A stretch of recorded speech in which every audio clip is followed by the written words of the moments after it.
Welcome back to The Curious Listener for this latest installment in my ongoing series about music biopics and music documentaries. You know, if you're coming back after seeing prior installments in this series about biopics like Back to Black, Amy Winehouse, and many others that we've discussed along the way, Michael Jackson, the Netflix Prince documentary, etc., you know that the music biopic and the music documentary these days has, to say the least, fallen on hard times.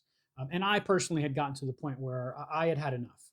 I had enough of the stale, timid, handcuffed, blow by blow account, superficial, shallow treatment of artists who were anything but superficial and shallow. I mean, okay. And that is to say that my exuberance is boundless for this particular installment in this series because finally I feel immense excitement about a forthcoming biopic set for a Christmas Day release, directed by an immensely capable and experienced director in James Mangold, about an immensely accomplished subject, Bob Dylan. The title of this biopic is A Complete Unknown. Timothée Chalamet, one of the hottest commodities in Hollywood today, coming off the meteoric success of Dune Part 2 and Wonka, is playing the lead role as Bob Dylan. That's important for reasons that we'll discuss it in greater detail in just a bit. But the fact that this film is being rushed to a December 25th release date is important and telling. There's a lot of excitement and anticipation around this film. The reason why it's taken me, one of the reasons why it's taken me a couple weeks now to post another full-length video. I'm sure you've seen the many shorts that I've posted on The Curious Listener in the meantime, is that I have researched my butt off for this one, okay? As I've really dug into why there appears to be so much Oscar buzz, why that Searchlight Pictures and the Hollywood set is so confident in this film as to rush it past the film festivals straight to release in December so soon after production. I mean, production on this thing only wrapped up, I think, a couple months ago at most, by James Mangold, director's own admission, in a fascinating and really illuminating interview with Brian Hiatt of the Rolling Stone magazine that I'll certainly link to in the description. You can read an excerpt of the interview, but then listen to a fuller recording, a more expansive piece of their conversation, which I heartily recommend you do. Even as one of the world's biggest Bob Dylan fans myself, who initially saw stories about this biopic with feelings of trepidation, even I learned some things from his conversation with Brian Hiatt, which, by the way, is based in part on having spent 3 days with 83-year-old Bob Dylan, who got his hands on the script and personally annotated it. That's right. James Mangold has in his possession a draft of the script for this biopic with 83-year-old Bob Dylan's handwritten notes in the margins. Can you imagine how priceless an object that is? Mangold could probably auction that off for a fortune. But of course, he would never do that. In fact, when he talked to Brian Hiatt at Rolling Stone about having spent what he described, Mangold, as 3 wonderfully charming days with Bob Dylan, Hiatt goes, "Man, you could write a book about those 3 days you spent with Dylan." And Mangold's response is, "Brian, the reason Bob trusted me with 3 days in his presence is that he also trusts that I never will write a book about having spent 3 days in his presence." So no, that's not going to happen. And no, the script will not be auctioned off. But what a family heirloom, huh? Hey, grandkids, here's the script I wrote for this biopic about Bob Dylan, annotated by, Bob Dylan. Wow. That's a pretty cool outcome for Mangold in his chosen profession as a filmmaker. So December 25th release, it's an important week for A Complete Unknown, the title of this biopic, to come out, because that's a big week for movies. Robert Eggers' remake of Nosferatu comes out that day. A week prior, Disney comes out with Mufasa, the Lion King. So that's a high stakes week right in the heart of awards season for Hollywood. And believe me, A Complete Unknown is contributing no small part to the stakes for that spate of time for Hollywood. The anticipation is growing. I'll share with you stories from sites like GoldDerby.com about just how much conviction there is within the Hollywood establishment that this film is going to make noise at the Oscars. And I'll get into the reasons why here in a bit. Timothée Chalamet playing the lead role, by many accounts, this 28-year-old, immensely capable, immensely talented, incredibly versatile actor, stopped at nothing to become Bob Dylan for this role. He worked incredibly hard in ways that I'll share with you here in a bit. Elle Fanning, his co-star in the film, came out publicly and said she was really taken aback by how hard he worked to become Dylan for this film. So when you combine immense talent with immense work ethic, the results almost invariably are going to be brilliant. This is the kind of reporting that is lending itself to greater and greater anticipation of this film's Christmas Day release, okay, and greater and greater expectation of its Oscar potential as a film. Edward Norton, the brilliant Edward Norton, plays Pete Seeger in this film, and Pete Seeger, of course, plays a huge role in Dylan's life. Dylan, the story goes, hitchhikes from Minnesota to New York City with like $12 in his pocket at age, I think, 19 at the time. And he's going there to go to Woody Guthrie's house in Coney Island. Woody Guthrie, however, is in the hospital at that point, dying of a nerve disease. And he knocks on Woody Guthrie's door, I think the story goes, in Coney Island. And Arlo, his son, answers the door. And Arlo Guthrie welcomes him in, and they jam together, as the story goes, as I've seen it, in Woody Guthrie's living room, basically. And that's his introduction to the Guthrie family in person. Pete Seeger, who was like, I think I've seen him described as Woody Guthrie's second lieutenant or something like that, does take Bob under his wing, as do figures like Dave Van Ronk when Bob Dylan gets to Greenwich Village in the early 1960s, introducing him to books and letting him couch surf and all of this stuff. Pete Seeger's helping Bob get gigs as an unknown kid. And this is how Bob gets his start. So Pete Seeger is a very important presence. Equally important, I would argue, is the presence of the character that Elle Fanning plays in this film. She plays the role of Suze Rotolo, who was Bob Dylan's girlfriend at this time. She is the woman on the cover of the 1963 album Free Willin' Bob Dylan, his sophomore effort after his 1961 eponymous debut, which I think only had one original song on it, which was Song to Woody. And it has some absolutely unbelievable cover of House of the Rising Sun on it. Incredible. That the Animals, of course, I think in 1965 then, or 64, 65, take to legendary heights with their incredible cover of Bob Dylan's cover of this traditional folk song that Woody Guthrie himself had performed decades earlier. So this is the folk tradition, right? But yeah, that's an incredible listen from Dylan's debut record in 1961, all those years ago. I mean, more than half a century now. Unbelievable longevity to this man's impact. But interestingly, with Suze Rotolo, Elle Fanning's character is named Sylvie Russo, not Suze Rotolo. And there are specific reasons why James Mangold shares in the interview that I'll link to in the description. Check that out, why she's the only character who doesn't go by her actual name in real life. I mean, she was the only one among this set of characters that's featured in this film who didn't have a stage name, you know? She didn't spend her life in the glaring spotlight of fame. She was just an ordinary person who had an extraordinary impact on Bob at that time. So she's played by Elle Fanning. By the way, Suze Rotolo came out with a memoir in 2008 called A Free Willin' Bob Dylan, a memoir of Greenwich Village in the 60s. She died a few years later on February 25th, 2011 at age 67 from lung cancer. But in the years leading up to her passing, she released this memoir. You can get some wonderfully vivid depictions of that moment in American popular culture in that time and place, the early 60s in Greenwich Village. You also, by the way, can get vivid glimpses of the same from Dylan's own book called Chronicles Volume 1 that came out in 2004 and was a finalist for the National Book Critics Circle Awards. So as a prose writer, perhaps unlike Tarantula, his prior prose effort, this book, which I have read, is a really fun, really amazing read. There are moments when early on in the book, Dylan is describing the Greenwich Village that he came to and encountering, the mayor of McDougal Street, Dave Van Ronk, and those types. And you're reading this thinking, wow, what a moment this would have been to experience in person. I mean, oh my gosh, the flourishing vibrancy of that moment in American culture in that time and place was just incredible. And boy, did Dylan latch onto it and certainly make the most of it.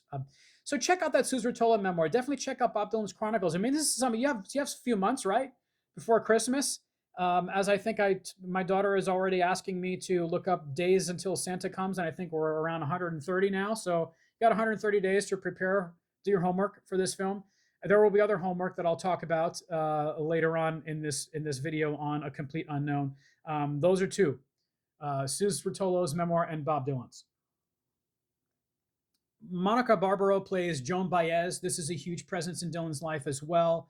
At that time, she later on in the 70s comes to write probably the greatest song she ever wrote about Bob Dylan, called Diamonds and Rust, a bit of an angry screed by then, but a beautiful and very engaging song, which, by the way, I believe she's performed live on stage with Lana Del Rey, who brought Joan Baez out to perform it with her, which you can find on YouTube. Maybe I'll link to that in the description too. It's pretty cool. Boyd Holbrook plays Johnny Cash. Johnny Cash is an immensely important presence at this period of time that the film focuses on, which is 1961 to 1965.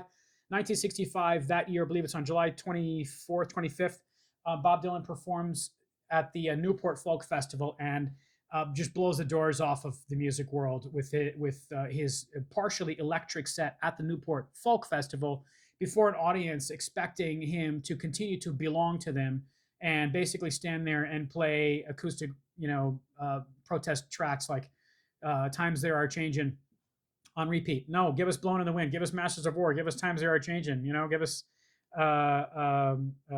Lonesome Death of Hattie Carroll and all that Hattie Carroll and all that stuff. And he said, no, I'm also going to be performing absolutely barn stomping versions of electric songs like Maggie's Farm, because I ain't going to work on Maggie's Farm anymore, folks. Okay. I'm going to give you, like a Rolling Stone, electric versions of these tracks, booming, explosive performances at the Newport Festival. Totally unexpected in that moment. Pete Seeger, the apocryphal story is that he was behind the scenes taking an axe to wires on the amplifiers as Dylan is just blowing the ears off of everyone at the Newport Folk Festival, with backed by the band like the Paul Butterfield Blues Band, right? It was backing him there at that festival. So this was an extraordinary moment for Bob, for his career, and for the American contemporary music scene at the time. It was explosive. We'll get into more as to why it was so explosive here in a bit. Boyd Holbrook plays Johnny Cash, as I mentioned. There's some fascinating stuff that James Mangold says about Johnny Cash and his importance to Bob at this time. We'll get into that. Dan Fogler plays Albert Grossman, who was Bob Dylan's manager for this period of time. Scoot McNairy plays Woody Guthrie, but as I understand it, doesn't say a word in his role as Woody Guthrie, because Woody Guthrie, as I mentioned, he was in the hospital dying of a nerve disease. He dies, I believe, in 1967. And by the time Dylan gets to New York in 61, he's already hospitalized and unfortunately, because of his physical condition, kind of a shell of himself. But Scoot McNairy apparently wordlessly portrays Woody Guthrie, which I'm interested to see. I mean, having to communicate things with your body as an actor, to me, is one of the most impressive feats that an actor can be called upon to perform. And I'm really looking forward to how Scoot does that. The trailer for this film, you might have seen it. Of course, I'll link to it in the description as well. It came out on July 24th, heavily featuring A Hard Rain's Gonna Fall. This is a song from the 1963 record, Freewheelin' Bob Dylan, an important record because this is nestled between the debut and the later records from the later stretches of this period, Bring It All Back Home and Highway 61 Revisited, both released in 1965, and both featuring the just explosively rapid transformation that Dylan had undergone by then. He goes from being this folky protest troubadour to 24 months later being this dude wearing shades and black and yellow polka dot suits from head to toe, taking it to contentious, riotously angry audiences on his tour with those songs, who want him to be the protest folk singer the Newport Folk Festival crowd was expecting. But instead he's saying, no, I am not going to belong to you. I am not going to be your wind-up monkey playing you Blowing in the Wind all night long. I also am this kid who grew up in love with Buddy Holly and the Crickets, who grew up in love with Little Richard. I also played rock and roll as a kid. James Mangold says that the folk protest assignment was the job Bob was given when he got to New York, but it was only a slice of the soul of the kid he was when he arrived at New York. He also loved rock and roll. And in fact, in the sessions for Freewheelin' Bob Dylan, recorded a rock track with a backing band called Mixed Up Confusion that was not released on the studio album, but was later released. I think it comes out on Biograph and is on a bootleg 4-disc set that I have in my private possession that was never officially released, at least not to this date, by Columbia Records, with many dozens of songs from those incredible sessions. And I've got a couple versions of Mixed Up Confusion on that set that I picked up from a record shop in the Village. I think it was on Prince Street, where I used to hang out constantly as a kid growing up in New York City, spending lots of time in the Village. And these were the days when you could scour the CD bins, remember those, and pick up bootlegs in hard copy, physical copies of bootlegs, and then pay some scandalous price for these bootlegs you couldn't find anywhere else, and walk out the door feeling like you had just stolen a secret from Bob Dylan, and you had this special bootleg that maybe very few other people had. And it's incredible stuff. And Mixed Up Confusion was one of those tracks with a backing band. Free Will and Bob Dylan is just solo acoustic tracks. It's not, ain't no rock and roll on Free Willin', but there would be just within the next 18 to 24 months, and lots of it. And it would absolutely change music forever. And that is not a hyperbolic statement, as we'll get into. It's the reason why James Mangold has chosen this period of time, 61 to 65, as the prism through which to come to a greater understanding of the broader story, the broader being of Bob Dylan, who he was, and why he mattered, how he became who he was, and why he matters to this day, and certainly why he mattered at that moment. Okay. A Hard Rain's Gonna Fall also is a song that it's a really important song in Dylan's canon. I mean, this is the song that Patti Smith performs on his behalf in his absence at the 2016 Nobel Prize for Literature ceremony, when Dylan, somewhat shockingly, I would say, wins the Nobel Prize for Literature. Margaret Atwood is interviewed after having been told that Bob Dylan was the winner of the Nobel Prize in Literature. Margaret, of course, is still waiting for hers, and she, in my view, justly deserves it. I know I'm not alone in that opinion. And her response to learning that Dylan had won was, "For what?" So it was a very controversial pick by Nobel, and they sort of got their just desserts by messing with Dylan in this way. I mean, Dylan has a nose for these situations in which sycophants of his are looking for reasons to rub elbows with him, and maybe some sycophants existed on that Nobel committee and thought, "Hey, this will be our chance to have dinner with Dylan at the Nobel ceremony." Nope, he didn't even show up.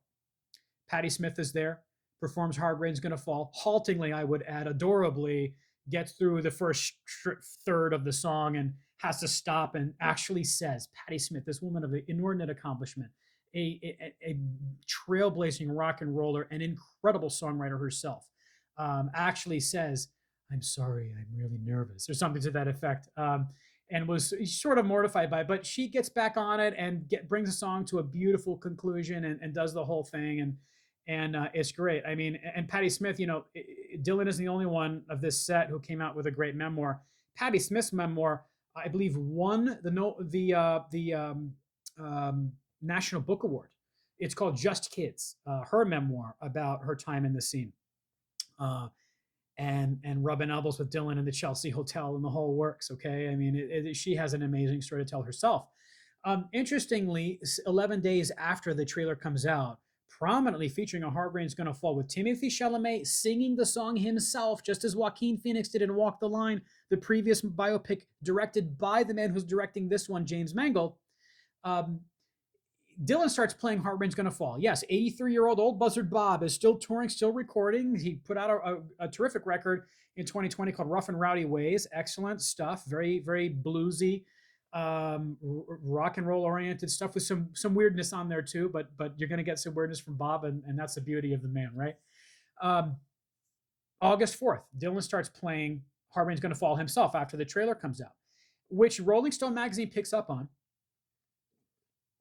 and runs a story about, with this brilliant first paragraph I want to read to you, because it gets across the complexity of the subject that James Mangold has chosen to wrap his arms around. And he very humbly, I would say, and very candidly and very forwardly says, "I know I'm trying to wrap my arms around an unwieldy object here in the story of Bob Dylan. I get it." And I was constantly aware of that fact throughout the production of this film. Rolling Stone says this in their story about, "Hey, isn't it interesting that all of a sudden Dylan's playing Hard Rain's Gonna Fall for the first time since 2017? By the way, he hadn't played it in 7 years. this trailer comes out featuring that song, and here he is playing A Hard Rain's Gonna Fall. The Rolling Stone magazine's first paragraph on that interesting note says this, quote, trying to discern Bob Dylan's motivations for just about any action is a fool's errand. He's an extremely private person who loves nothing more than confounding his fans with jarring left and right turns nobody could have seen coming. Why did he largely stop playing guitar on stage 2 decades ago, as he has done, with the interesting exception of Farm Aid last year, when he does play guitar, back for the first time since I think the mid 80s by the Heartbreakers, Tom Petty's band, the late Tom Petty's band. I believe Mike Campbell is behind him, and I think I can't remember if Benmont was there as well, but certainly Mike Campbell was backing him up. And Dylan does play guitar on that, but he more often than not plays piano now, night in, night out, and has been doing that for decades. I got to see him on guitar at Madison Square Garden in the late 1990s in the aftermath of the Album of the Year Grammy Award-winning Time Out of Mind, which was one of the greatest Dylan shows ever. Anyone who was there, look it up, Google it. Though that show at Madison Square Garden, I think it was in '98.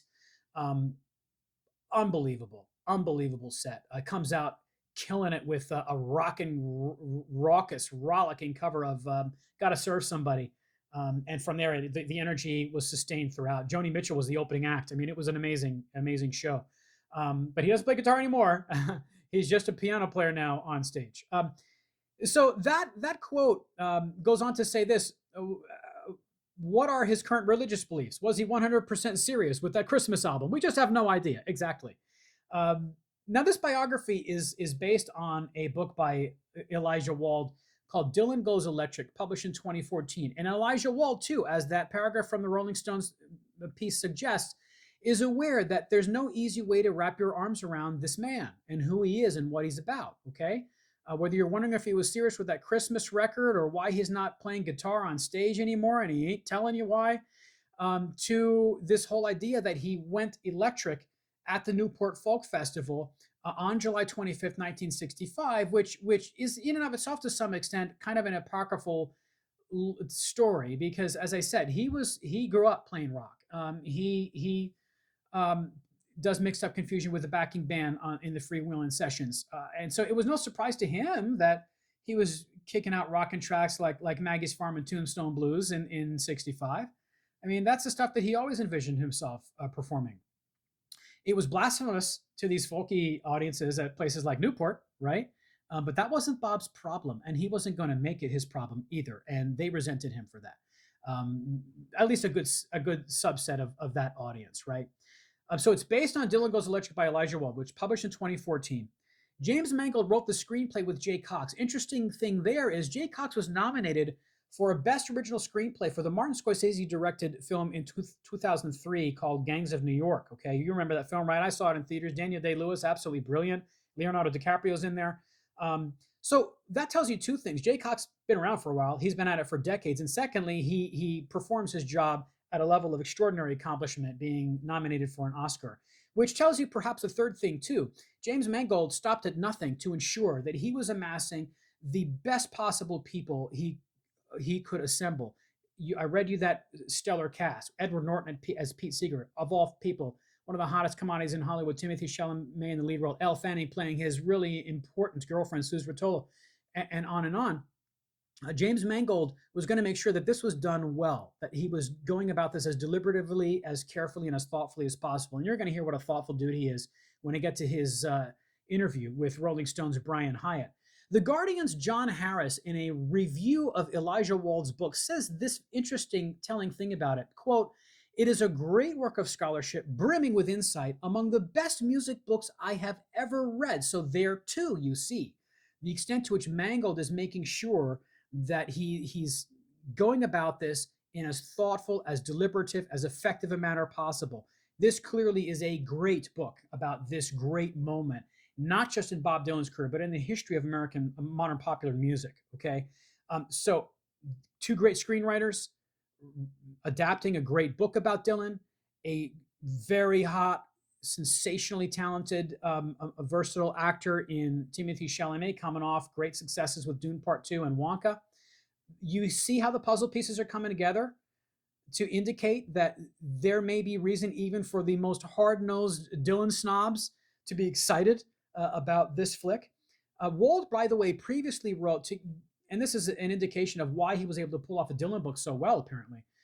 He previously wrote the very well-received book on the blues legend Robert Johnson, which would have had, it's called Escaping the Delta. It came out in 2001, an inordinate impact on Bob. Robert Johnson was a huge figure in the lives of many of the artists that came out. I mean, ask Keith Richards about Robert Johnson. There's that great story in which Keith Richards first, someone plays Robert Johnson for him, and he goes, "That sounds great, but who's playing the other guitar?" And he's told, "No, no, no, no, it's just Robert. It's just Robert Johnson." Keith is like, "It's just like that's one dude doing all that?" Yeah. And that, woo, mind blown, right? And Keith Richards, becomes Keith Richards after that, in no small thanks to the legacy of guys like Robert Johnson. Well, I mean, Dylan, huge Charlie Patton fan. One of the greatest songs he ever records is from the 1983 sessions for the album Infidels that came out that year, with Mark Knopfler of Dire Straits on acoustic guitar and Dylan on piano, nothing else. There are other versions, fuller versions with electric. I understand that. Believe me, I know my versions of Blind Willie McTell. But he records this song about that blues legend, Blind Willie McTell. And for my money, and I know some Dylan aficionados might disagree with me or think this is a scandalous suggestion to make, but I've been listening to that song for about 35 years, and I'm in awe every time. It nails me every time. It's spooky. It's mystical. It's earnest, it's dark, it's plaintive. Knopfler's beautiful notes on acoustic. Dylan's got he's always had this darker take, this slant take on playing piano in this really groovy, spooky, very cool way. And it all comes together brilliantly on this absolutely incredible song. I mean, people who think that Dylan somehow lost it in the 80s are flat wrong. And I'm probably going to do some videos too on that subject, maybe a top 10 must-hear 1980s era Bob Dylan songs, because it's necessary. And Blind Willie McTell for me is a top 10 Bob Dylan song. And I only mention this because this is the reverence with which Bob Dylan perceives the blues greats, okay? The people who paved the way for him to record bluesier tracks like Pledge in My Time from Blonde on Blonde in 1966, Leopard Skin Pillbox Hat. I mean, that's some really bluesy but electrified bluesy numbers on there. But Dylan was cutting from the moment of his debut with, like I mentioned, his very bluesy take on House of the Rising Sun, which is just extraordinary. Okay. So it's fitting that a guy who wrote a biography about Robert Johnson wrote the book about Dylan, and now is going to become the basis for the biopic about Dylan. Very appropriate here too. Piece by piece, the jigsaw puzzle is coming together, and it's adding up to an Oscar worthy film. And I'm not going off the cuff saying that. I'll share with you the many stories. Vanity Fair's David Canfield, goldderby.com, these sites with great credibility in the Hollywood scene are saying, listen, folks in Hollywood, there's chatter. I mean, this film is being rushed to a Christmas Day release for a reason. They believe in this film. They are excited about it. They see that this could be special. So the film, as I mentioned, is based on this period, 1961 to 1965. Mangold tells Brian Hiatt, immensely capable, experienced writer for Rolling Stone, by the way. He's written more than 70 cover stories for Rolling Stone magazine, and does this really thoughtful interview with James Mangold, in which in part Mangold says that the film technically ends within 72 hours of the conclusion of the Newport Folk Festival. Okay, so very tight time frame here. Dylan gets to New York with 12 bucks in his pocket, 19-year-old unknown, 18, 7, how old he was when he gets to New York, and ends 72 hours after he blows the doors off the music scene in Newport. There you go. That's your bookend. Really important that he did not take a cradle-to-grave narrative approach to this, and we'll get to why that's so important in a bit here. By the way, interestingly, this period of Dylan's life, which culminates in this film with the July 25th, 1965 appearance at Newport when Dylan was 24 years old, he's now 83, was portrayed by Cate Blanchett in the brilliant Bob Dylan biopic that Todd Haynes directed called I'm Not There, in which Dylan is portrayed by at least 6 different actors, if not 7. We'll go over the many actors who portrayed Dylan. Cate Blanchett, though, interestingly enough, appropriately enough, portrays Dylan at this moment in his career.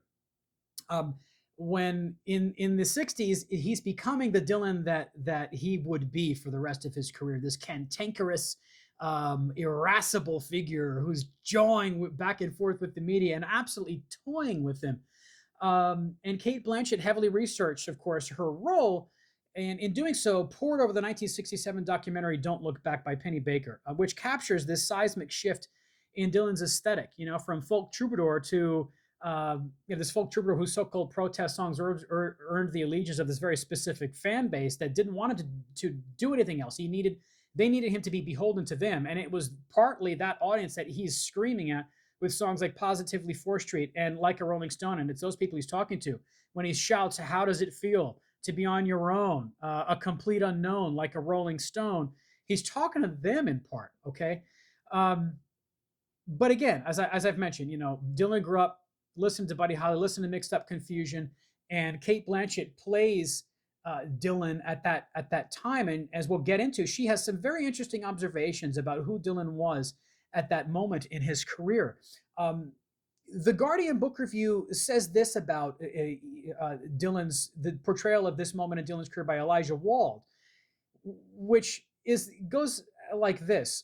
Harris writes, in not much longer than 10 minutes, as Elijah Wald puts it, Dylan triggered, quote, the end of the folk revival as a mass movement and the birth of rock as the mature artistic voice of a generation. Electric songs, such as Ballad of a Thin Man and Like a Rolling Stone, celebrated the abandonment of solitude with which Dylan repeatedly taunted the outraged elements of his audience. And they were outraged, dude, okay? You really get a sense of this from the greatest audio document that exists about this moment in Dylan's career. You can find it on Bootleg Series Volume 4. There are 17 volumes in the Bob Dylan Bootleg Series from Columbia Records now, culminating most recently with Volume 17, which is the Fragments Time Out of Mind sessions, okay? But Volume 4, the series starts in 1991 with Volumes 1 to 3. 1998, they released Volume 4, which is, in quotes, the subtitle is the Live at Royal Albert Hall, but actually the sessions primarily comprise shows at Manchester. And the interesting thing about this live record, guys, which I consider to be one of the greatest live records ever recorded, is that it documents this very moment that James Mangold is trying to capture. And if you want to know, here's your third homework assignment before watching A Complete Unknown, just how important a moment this was, just how controversial it was for Dylan to go electric, as the legacy puts it. Listen to the second disc on that set. The first disc is just Dylan doing some beautiful, really sizzling acoustic performances of songs like Visions of Johanna, and I think he does Mr. Tambourine Man. He largely stays away, if not entirely, from the more protest-leaning acoustic tracks that the audience was craving that night. And then on the second disc, he comes out with this with the band. Robbie Robertson's behind him, Levon Helm, and all these guys, right? And they're roasting the audience, smoking them with these killer rock and roll tracks that they didn't ask for and didn't want to hear, and they made sure Dylan knew that they were not interested, trying to boo his ass off the stage throughout the show, and Dylan is eating it up and loving it, really loving giving it to him, and making it clear that he will not be theirs track after track. This is borderline punk. I mean, the essay probably could be written tracing punk's roots back to this moment when Dylan is showing it to his audience. They're clapping so loudly that Dylan says at one point, "If you only just wouldn't clap so hard," and to which they respond with more uproarious applause to really give it to him, right? And at a later point in the show, he's going to do an electric version of "I Don't Believe You," previously an acoustic track, right? And he takes a few stabs and spits at his harmonica, and then he goes, "This is a song called I Don't Believe You. It used to be like that, but now it goes like this." And you can hear the audience chuckle because they know he's ribbing them, right? And they burst out with a rocking cover of "I Don't Believe You," and it's Dylan defining himself on his own terms. And later in the set, when someone in the audience actually shouts Judas at him, you hear this on the record. Thank God this is on tape, because it documents one of the most important moments in the history of American modern popular music. The guy goes, "Judas!" and Dylan hears him. And Dylan goes, "I don't believe you. You're a liar." And then he turns back to his band and says, "Play effing loud." And they cream a version of "Like a Rolling Stone," and he's screaming, "How does it feel?" at these angry, riotous, protesting audience members, and it's all on tape. You've got to hear this as a prerequisite to watching A Complete Unknown. This is the fire that James Mangold is trying to capture in a bottle with this film, okay? And I think this story finds itself in capable hands with Mangold for reasons that we'll get into. So this is where, the importance of the film's title, I'm talking about that song Like a Rolling Stone, comes into play because it's drawn from the lyrics for that song, A Complete Unknown, right? One of the most famous quotes about that song comes from none other than Bruce Springsteen, who said this about Like a Rolling Stone, quote, "The opening snare shot of Like a Rolling Stone was as if someone had kicked open the door to your mind.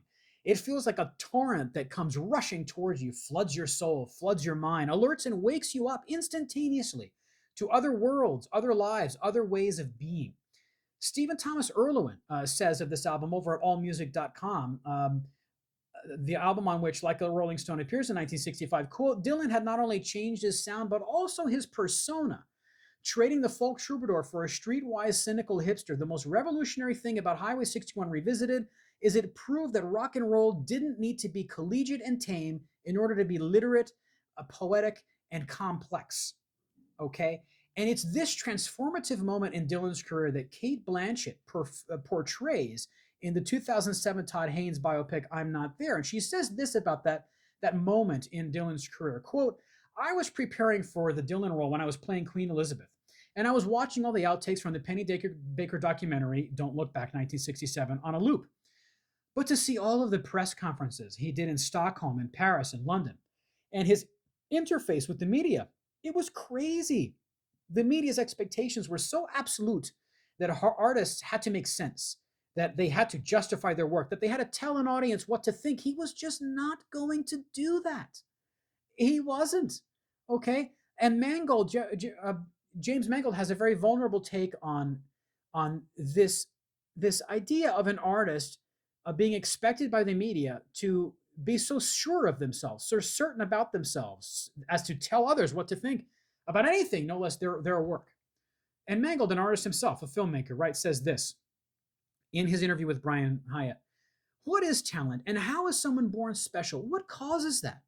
Instead of me trying to answer that question, which I truly think is unanswerable, instead, when we come across someone like that who's got some kind of artistic tiger by the tail and seems on a kind of rocket ship compared to us mortals, how does the artist deal with that burden and that thing? You yourself, if you have this power, aren't even sure where it's coming from. You're trying to protect it and cherish it, but you're also not sure if it will lift you or destroy you. And so there's an ambivalent relationship for all the characters with this idea of immense talent."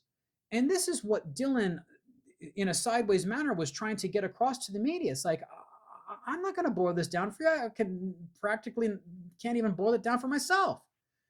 So get away from me with these lofty, pompous expectations that I'm here to ponderously reveal to you every nook and cranny of the meaning that's packed into my work.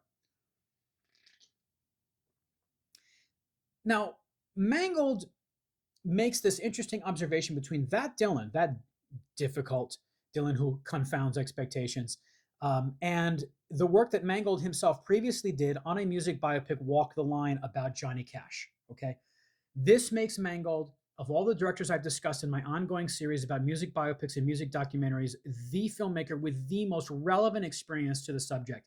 A guy who's made a big-time mainstream biopic about a titanic presence on the contemporary American music scene, like Johnny Cash, every bit as titanic, I would argue, as Bob Dylan, but in a very different way. And Mangold observes that difference in his interview with Brian Hiatt, when he says this about the way he's gone about portraying Dylan differently than he did with Johnny Cash. He tells Brian Hiatt this: "I did not want to turn Bob Dylan into this simple thing to unlock that then makes you go, ah, now I get him. I don't think that's possible, having gotten to know him." Mangold goes on to concede that he did do that in Walk the Line. He says, "It's a difference between the two films. Johnny Cash is defined by his upbringing, the loss of his brother, the shame he's carried in life, an addiction which was driven by the sorrows of his childhood.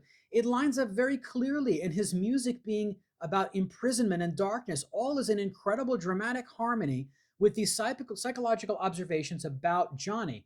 None of that would be that easy with Bob. He openly and forthrightly acknowledges that.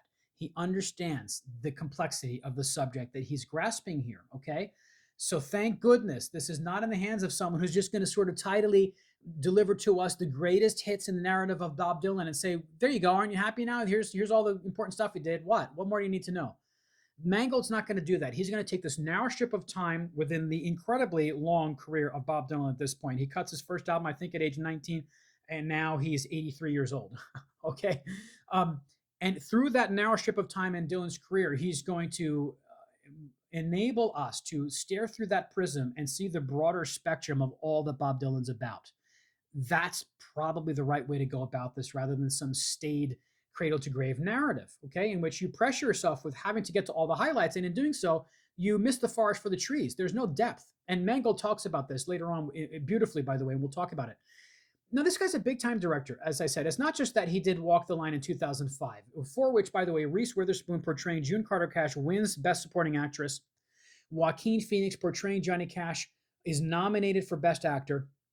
But prior to that, he also did one of the greatest films of the 1990s, a film called Copland. Interestingly enough, endearingly, I would say, Mangold, who spent what he described as those 3 wonderfully charming days with Bob Dylan, says this about Copland, one of the greatest films of the 90s, directed by James Mangold. He says that the first time I sat down with Bob, one of the first things he said to me was, I love Copland. So don't take it from me, take it from old Bob, who also heartily recommends this James Mangold film, which starred Sylvester Stallone, Robert De Niro, Harvey Keitel, Ray Liotta, Michael Rappaport. What a cast. And not only was it one of the greatest films of the 1990s, but it featured one of the greatest scenes in 1990s cinema. When Sylvester Stallone, who at the time made waves with this role because it's this meeker, more subservient role than the Rambo/Rocky Sly that audiences had come to expect of Sylvester Stallone. And there's this one scene in which Robert De Niro, who is irritably mouthing a sandwich while Sylvester Stallone's character makes a sort of plea to De Niro pertaining to the plot of the film.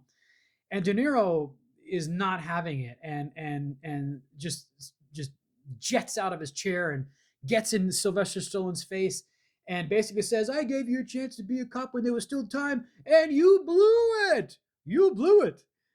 You blew it. You can find it on YouTube. You type Google or you search for YouTube, Copland, You Blew It, and watch this scene. Robert De Niro with his mannerisms. At one point he goes, my hands are tied now like this. And it's just, oh, this is brilliant. Look at this. Look at how he's using his body, his face. Oh, he's just brilliant in this role. It's one of the greatest scenes of De Niro's career, I would argue. This is all a James Mangold film. Okay. And by the way, I mean, that scene has haunted me ever for the last 25 years. Has been an affliction of mine to hear Robert De Niro saying in my brain, you blew it. Whenever I've screwed up in my life, that's what I hear. It's Robert De Niro holding me accountable for whatever screw up I've committed. What? I mean, what do you think? Yes, I hear voices in my head. You think I sit here talking to myself alone in rooms on the regular because I'm sane? Come on. Of course I hear voices in my head. And of course they would be Robert De Niro. I do sit here talking about movies often enough, right? So that You Blew It moment, one of the greatest moments in 1990s cinema from James Mangold's Copland, which comes endorsed now by Bob Dylan himself. But that's hard. That just scratches the surface of what Mangold has done. I mean, the immense experience that Mangold brings to this film includes the Indiana Jones and the Dial of Destiny film in 2023, which grossed almost $200 million at the box office and made him the only director besides Steven Spielberg to direct an Indiana Jones film. That's the extent to which Hollywood trusts this man, okay? Ford versus Ferrari. Did you know that's a James Mangold film in 2019? 92% critical rating on Rotten Tomatoes. Logan in 2017 grosses more than $225 million, 93% rating on Rotten Tomatoes. Are you hearing the pieces of this jigsaw puzzle come together even more now? The capability of this man is well documented. His next film, by the way, after Walk the Line, was 3:10 to Yuma. Did you know he did that film too? That's got an 89% rating on Rotten Tomatoes. But way back after Copland, he comes out with Girl Interrupted. Do you remember that film? For which Angelina Jolie wins a Best Supporting Actress Oscar. Do you hear how frequently James Mangold films have crossed paths with the Academy Awards? And they're not just going to cross paths, it seems, with a complete unknown. They may become full-on bedfellows at the Academy Awards come 2025. Um, and that's just not just me saying that. We'll get to all the informed speculation in that regard here in a bit. But the point is, Mangold is no stranger to the Oscars, and he may become all the more familiar to them with a complete unknown. Very exciting moment, I would say, for Bob Dylan fans. This guy's on a roll. He's one of Hollywood's most dependable filmmakers, and he's one of Hollywood's most thoughtful filmmakers, which we'll get into here in just a second when I share with you more excerpts of this Brian Hiatt interview, when he very succinctly and concisely and insightfully describes the many pitfalls of the music biopic, as you and I have been discussing them in my ongoing series on that topic here at The Curious Listener. He, by the way, is nominated for Best Motion Picture of the Year for Ford versus Ferrari, okay, at the 2020 Oscars. Best Adapted Screenplay for Logan. He's nominated for that at the 2018 Oscars. So this is a guy who definitely can handle himself with some screenwriting duties. And one would suspect that Dylan's interest or eagerness to personally annotate his script testifies to the quality of the writing therein, right? Now, I was talking with you about just how cantankerous a version of Bob Dylan this film's time period encapsulates, okay? And we heard James Mangold talking about how he's going about this differently than he did with Johnny Cash. Well,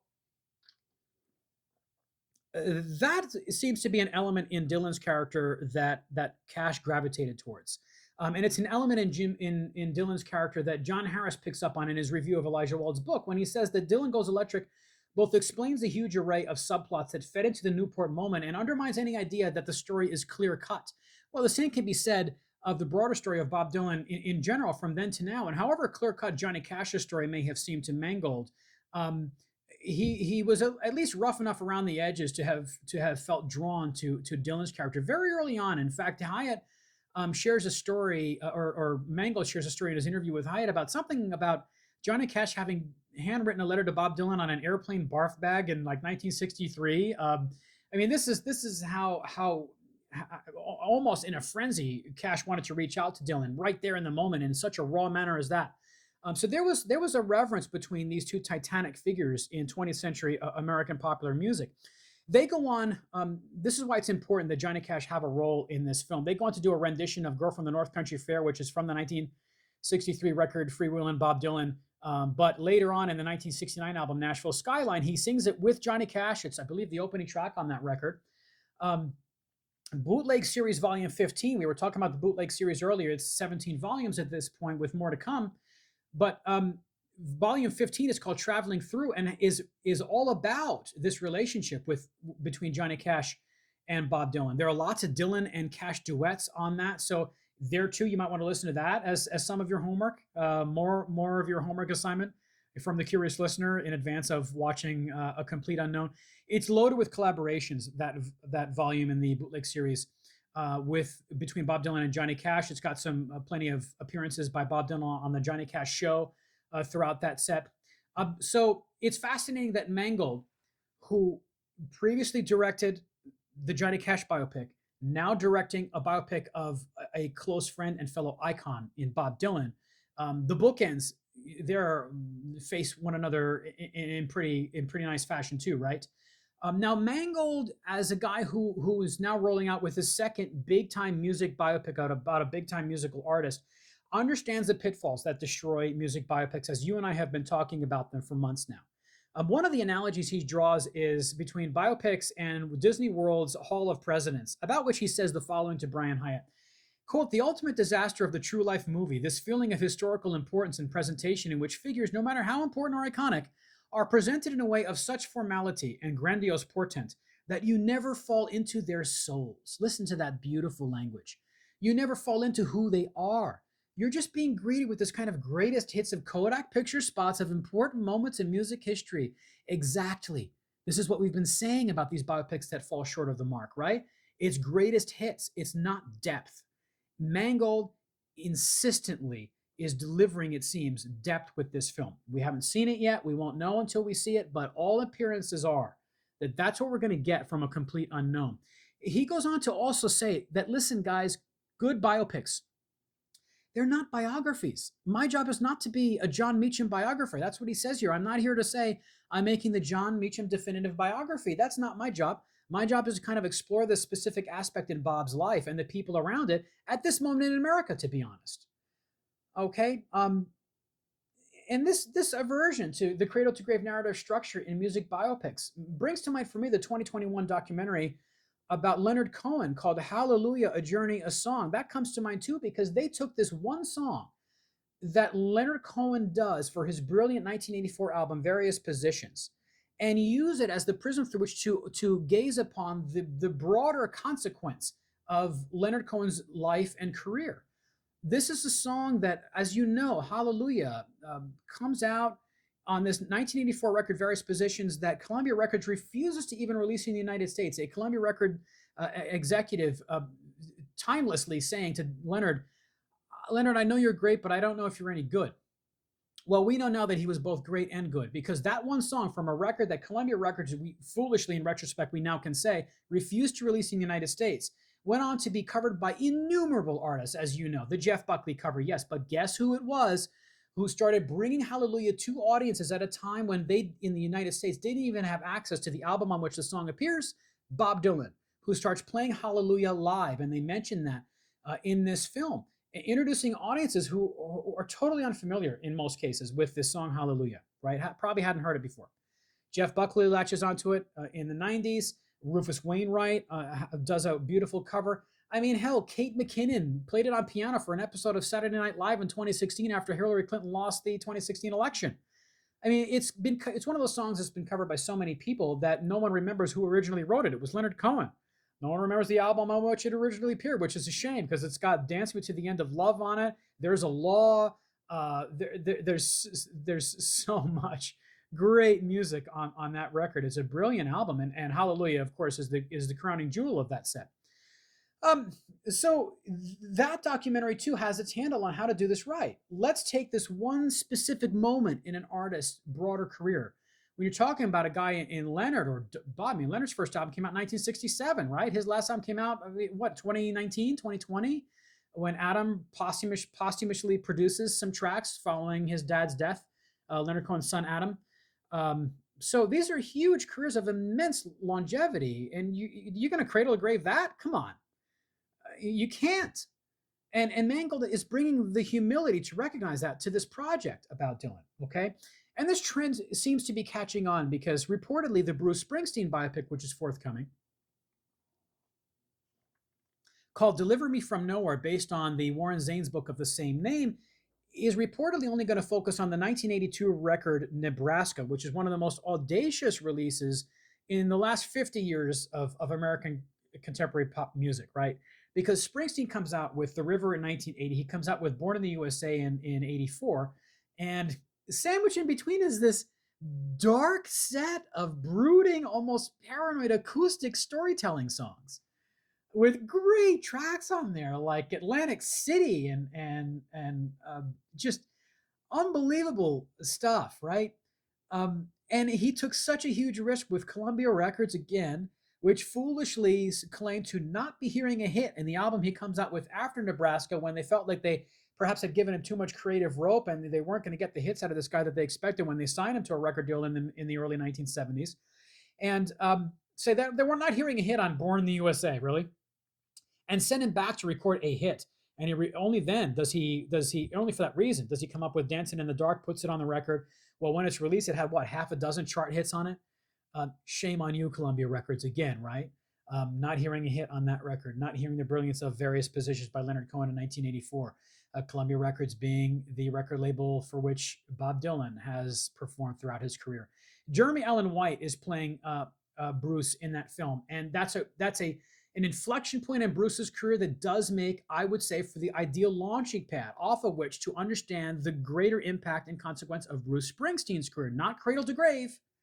You're only going to get shallow superficiality that way, unless you're doing it for 9 hours, like Ezra Edelman tried to do for Netflix, 9-hour series on Prince, which now may never see the light of day. Check out my 2 videos on that subject previously. But if you're going to do a biopic and you've got maybe 2.5 hours, probably at most, maybe a few if you're really stretching things, um, if you're going full Martin Scorsese and trusting an audience to hang with you for 3.5 hours, you're not going to do cradle to grave. You're going to say, what's the one moment that can help us really lend some clarity to the complexity of this subject? And in this case, perhaps it's Nebraska from 1982. In Mangold's case, perhaps it's the Newport Folk Festival in 1965 and the years leading up to that.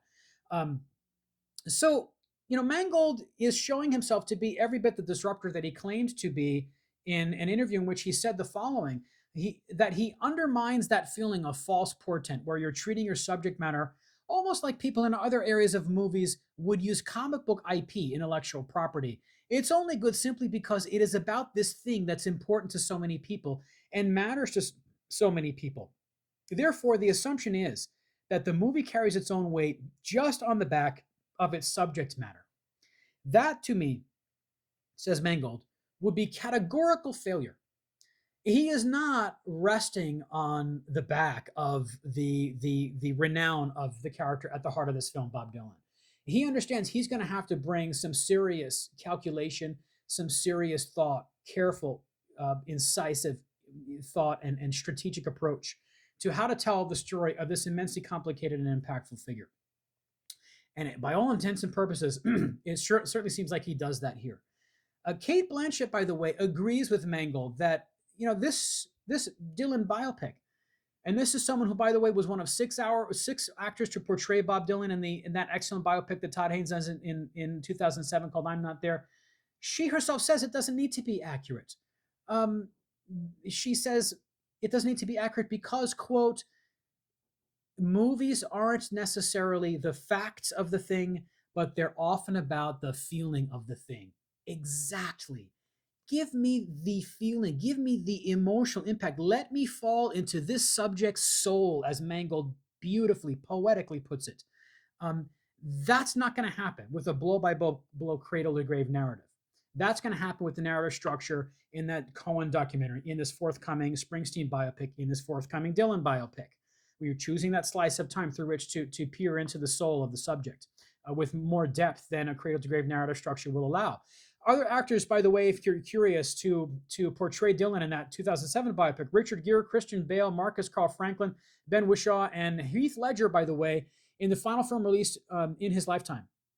Tragically, he dies on January 22nd, 2008 at the age of 28 following his big role as Joker in the Batman movie. Definitely got to, there you know, what is that, the fifth item on your homework to do before watching A Complete Unknown? I would suggest you watch the Todd Haynes biopic, which also doesn't stick to the facts in telling the Dylan story from a multitude of angles. James Mangold agrees with Cate Blanchett. He says this: there's also sometimes the perception out there that what we're doing is about a perfect replication of a human voice, physicality. We can't do that, not with human bodies. Maybe AI, in some frightening realization in the future, can somehow meet all of the goals about exactly which snaggletooth they had on or which pockmark was on which cheek. But if you start going down that road, you lose yourself. You are trying to please somebody, but you lose yourself. Listen up now. What you have to be trying to do is do what movies do well, which is to unpack the emotional dynamic of these people. Feel it, like Cate Blanchett is saying. It's about the feeling of the thing, the emotional dynamic, okay? Now, as I mentioned, Mangold doesn't just talk with Brian Hiatt about making his Bob Dylan movie. He spent 3 days with Bob Dylan to discuss making his Bob Dylan movie. And in classic Bob fashion, Mangold gets to Dylan's house, right? Probably his Malibu, California residence. And in classic Bob fashion, Mangold gets there and Bob sits down with Jim and goes, "What's this movie about, Jim?" and you're James Mangold sitting there like, you can't just say, "Well, I don't know, Bob, it's about you." Mangold says to Hiatt he was unprepared to answer this question. And so on the spot, he comes up with this great thing as he describes to Mangold. He says, "It's a question I hadn't been prepared to answer because I figured he knew." And he had read what I had written. So I didn't have an answer. But what sprang out of me was this. And listen to this. He said, quote, "It's about a guy who's choking to death in Minnesota and leaves behind all his friends and family, reinvents himself in a brand new place, makes new friends, builds a new family, becomes phenomenally successful, starts to choke to death again, and runs away. And Bob smiled and he was like, I like that. So, okay, that'll work. If I like that is all you're going to get out of Bob, that's effusive praise coming from that man. Okay. Um, yeah. So, I mean, listen to Betty Levette, great soul singer, spitting mad in the aftermath of having released an album of Bob Dylan covers about which Bob had absolutely not a whisper to utter in public. And so praise doesn't come easily from Bob. And if he says I like it about something you've done, well done, dude. You've done okay. As I mentioned, Bob annotated the script for this movie. Stereogum ran a story in July of last year based on reporting by IndieWire claiming that Dylan had, quote, offered exclusive notes to Mangold. And Mangold says, I've spent 3 wonderful, charming days in Bob's company, just one-on-one talking to him. I have a script that is personally annotated by him and treasured by me. I would imagine so. Mangold's take on Dylan's interest in the film results from the fact that it's not a cradle-to-grave narrative, as I've mentioned. So what specifically is he focusing on? He's focusing on the movie as what he describes as an ensemble piece about this moment in time, the early 60s in New York, and the 17-year-old kid with $16 in his pocket hitchhiking his way to New York to meet Woody Guthrie, who's in the hospital and dying of a nerve disease. He sings Woody a song he wrote for him. He befriends Pete Seeger, who's like a son to Woody.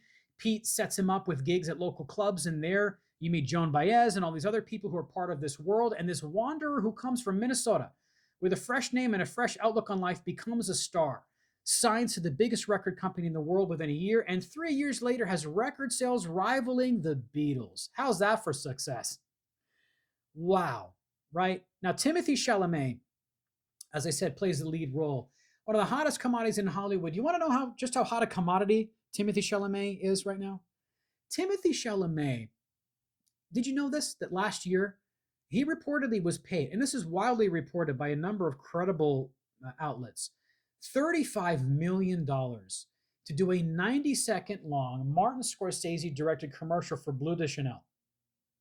I'll give you a second to let that sink in and ponder your choices in life and how wrong you've gone.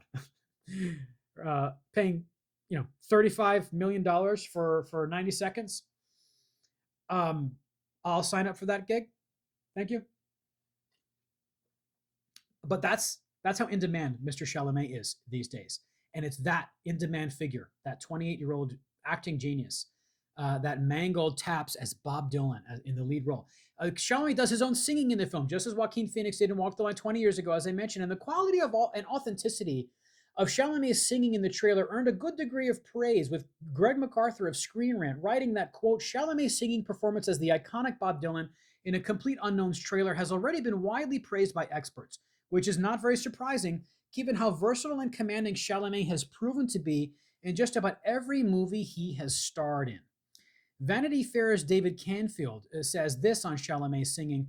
Chalamet's singing as Dylan in the musical icon's signature polarizing twang provoked some inevitable debate over just how close he, who prepared for years all told, got to the real voice. But Searchlight was right to project some confidence that Chalamet has risen to the occasion.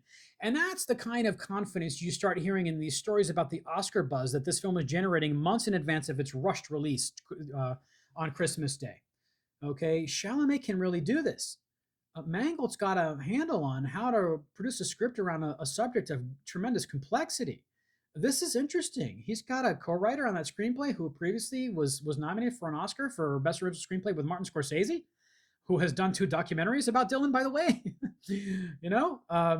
including No Direction Home, which you absolutely, there's another piece of homework for you. Item number 6 on your list of homework. Sorry, I don't mean to be a professor, but here's a music professor's take on the quality of Dylan's singing. A music professor and writer named Margaret Daniel at teaching a class on Bob Dylan at the New School, where I am proud to say I received my MFA degree in creative writing with a concentration in poetry in 2004. Yes, I'm that old. She says this: the way he strums, the way his right hand is moving on the strings is perfect. He's obviously, Chalamet has, watched a lot of footage of Bob performing. I was annoyed that he put a G on darling. He should say, my darling young one. Bob Dylan never put a G on anything at that time. The song is not blowing in the wind, it's blowin' in the wind. So I kind of winced at that one. But she adds about her experience watching the trailer. When the camera came around to Chalamet and he looked up and blinked like that, that's perfect. That's exactly Dylan on stage at that time. When he sang Hard Rain, I said, oh yeah, not only is he doing it well, but he's having fun. Chalamet, who also serves as a producer on this project, as I mentioned earlier, he's coming off two huge films. Dune Part 2 with Timothée Chalamet grossed nearly $300 million at the box office. It's got a 92% rating on Rotten Tomatoes. Wonka grossed $220 million and 82% critical rating on Rotten Tomatoes. By the way, lots of singing. I saw that film. I took my kids to see it. He does a lovely job. He may be no Gene Wilder, but that movie occupies a stratosphere all its own. You can't compete, nor would you want to even try. He does Wonka on his own terms and does a fine job of it. Greg MacArthur, who I mentioned earlier at Screen Rant, says this about Chalamet's singing in Wonka. He says he proved doubters wrong with his singing in the surprise 2023 box office hit Wonka, and he's poised to do the same with A Complete Unknown. You hear all this buzz that Chalamet as Dylan is generating. David Canfield, regarding the Oscar buzz, said this in Vanity Fair also about A Complete Unknown's Oscar potential. Quote, with A Complete Unknown, the Oscar nominee Chalamet could be back in the race for the first time since his breakout in Call Me By Your Name. But that's only the beginning of the awards potential for this movie, Canfield writes. Quote, Chalamet's role as Dylan could be the actor's first Oscar-nominated turn since his 2017 breakout Call Me By Your Name. But Adam Bentz at Screen Rant shares those sentiments, pointing out that Chalamet, who is riding a hot streak at the box office with a praiseworthy performance as Dylan, A Complete Unknown should result in another Oscar nomination for Chalamet and perhaps even his first win. Daniel Montgomery makes this interesting point too, about the frequency with which great actors who are portraying lead roles in music biopics have been either nominated for Oscars or outright won them. He goes down a list of such cases. Over at GoldDerby.com says playing famous musicians has resulted in Oscars for multiple actors, including Jamie Foxx, who brilliantly portrays Ray Charles in the 2004 biopic Ray. The year before Walk the Line comes out. Reese Witherspoon as June Carter Cash the following year. Renee Zellweger as Judy Garland in Judy in 2019. So those are Oscar wins, okay? Oscar nominations for actors in music biopics include, as I mentioned, Cate Blanchett as Dylan in I'm Not There in 2007. Joaquin Phoenix as Johnny Cash in Walk the Line 2005. Andrew Garfield as Jonathan Larson, the guy who wrote the Rent musical in Tick Tick Boom in 2021. Austin Butler as Elvis in 2023. Bradley Cooper as Leonard Bernstein in Maestro, also in 2023. So yeah, there's some heft to this point that lead roles in music biopics by top flight actors tend to tangle with the Oscars. It's a thing, and it may be more than a thing for Chalamet here. Here's some more fascinating speculation that informs my own exuberance about this biopic. And you know, if you've watched previous installments in my ongoing series about music biopics, I am not easily brought to fits of exuberance about music biopics these days, but in this case I am. I'll just come out and say it. Canfield offers this speculation. Last week, as of August 1, so earlier this month as I'm speaking to you here in mid-August 2024, Searchlight Pictures launched an earthquake heard round Hollywood with the sudden dating of A Complete Unknown, its buzzy Bob Dylan biopic helmed by Oscar nominee James Mangold. The film will be released this December, which is to say this awards season. It completed production only recently, following delays induced by last year's industry strikes and previously, by the way, by COVID. And the assumed approach would be that it would be taking this cycle off. But Mangold is a pro who knows how to work efficiently, and the studio must like what it sees enough to swiftly mount a campaign.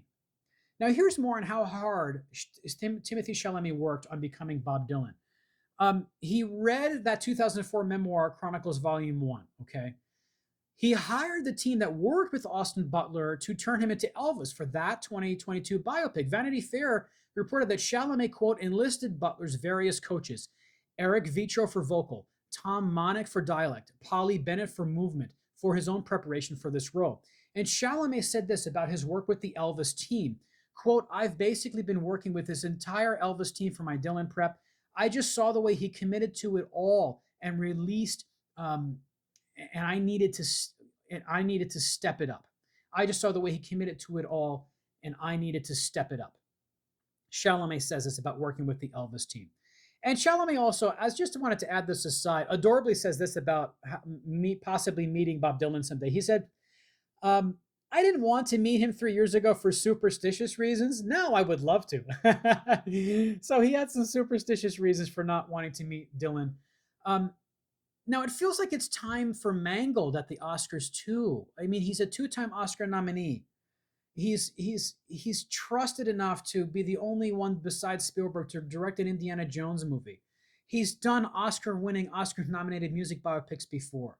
The man's on a huge, incredible role. I think it's time for Mangold too, and so does David Canfield, who says this in Vanity Fair. This is a filmmaker who's been working at a consistently high level with tremendous industry goodwill, still seeking his first recognition by the director's branch. If this movie delivers as Searchlight hopes it will, he could emerge as just as much of a story on the awards circuit as his superstar lead Chalamet. So, in this more than hour-long discussion now of a complete unknown, take it from this big time Bob Dylan fan for decades. This music has meant a precious amount to me for so long, as has this fascinating and enigmatic man. I am telling you, as someone whose skepticism about modern day music biopics is now well documented on this channel here at The Curious Listener, I think even the most stalwart, the most stubborn Bob Dylan fans who are going to lift their noses at even the slightest historical inaccuracy in this film have reason to be excited with me about a complete unknown. I think this is going to be a great Christmas gift for Bob Dylan fans worldwide and an illuminating experience for those who are much less familiar, if indeed they are at all familiar, with Bob Dylan's music, Bob Dylan the man, or the unique world he occupied in the time frame the film covers from 1961 to 1965. Let's hold hands and hope together, shall we? Let me know your thoughts in anticipation of the film, and certainly after Christmas Day, we're going to trade notes on the film. I will see it. I will certainly post a review here at The Curious Listener, and man, am I excited for that day and that further discussion with you. Thanks for listening. One Dylan fan to another, possibly. I'm glad you're here, and I hope to see you back next time for more in this series I'm doing on music biopics here at The Curious Listener in 2024.